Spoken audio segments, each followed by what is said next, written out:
പ്രിയമുള്ളവരെ, ഞാൻ ഹരീഷ് ആർ നമ്പൂതിരിപ്പാട്.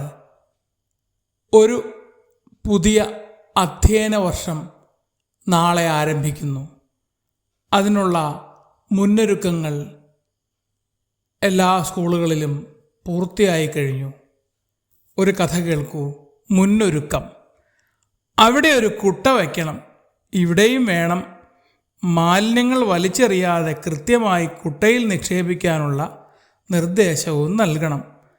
ആരോഗ്യവകുപ്പ് ഉദ്യോഗസ്ഥനായ ഹോഴ്സൺ കുതിര കാനന വിദ്യാലയത്തിലെത്തി അറിയിച്ചു.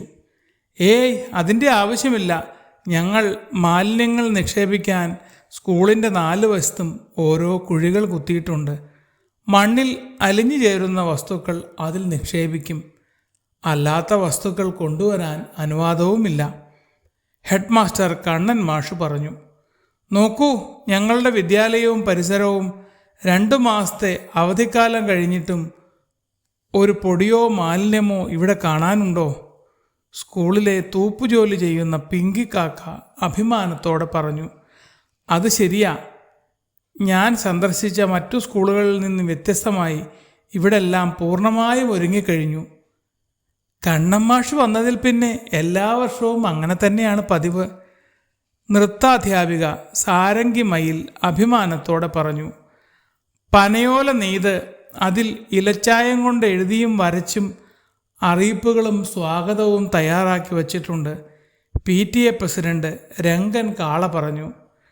പെട്ടെന്ന് വാടിപ്പോകാത്ത കാട്ടുപൂക്കളും ഇലകളും കൊണ്ടാണ് വിദ്യാലയവും പരിസരവും അലങ്കരിച്ചിരിക്കുന്നത്. ഇത്ര മഴ പെയ്തിട്ടും ഇവിടെ ചെളിയോ വഴുക്കലോ ഇല്ലല്ലോ. നോക്കൂ. മാത്രമല്ല, സ്കൂളിന് 4 ചുറ്റും പൂന്തോട്ടവുമുണ്ട്.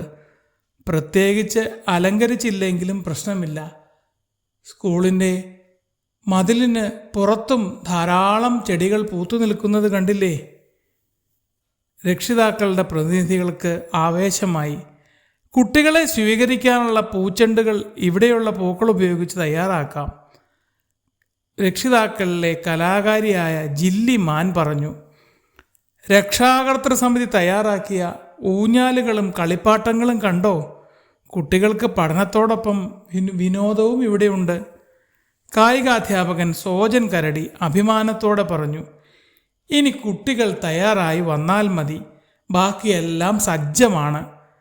അധ്യാപകരും രക്ഷിതാക്കളും കുറേ ദിവസങ്ങളായി മുന്നൊരുക്കവുമായി കൂടെയുണ്ട്. കണ്ണൻ മാഷ് സ്നേഹത്തോടെ പറഞ്ഞു. അതെ, ഞങ്ങൾ ഒരുങ്ങി.